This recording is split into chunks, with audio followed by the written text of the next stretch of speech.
както ви съобщих. Елегантно момче извежда елегантната кристалени трикомити. Това беше щастливката на предолимпийския турнир в Лондон. Последната, как се казва, която се качи на последния влак за Лондон.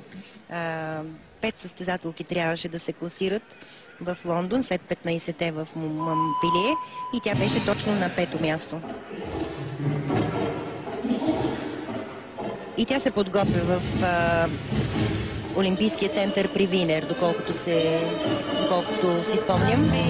Аз нямам наблюдение, но предполагам, защото нейното семейство влага много в нейната подготовка. Предполагам, че са намерили най-доброто място за нейната подготовка.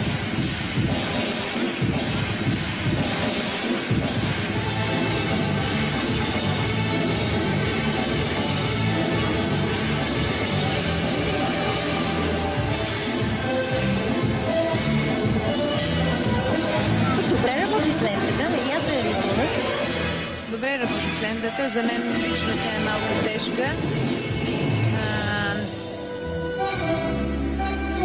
Иска ми се да вижда малко повече стил в композицията, но това е личен избор вече.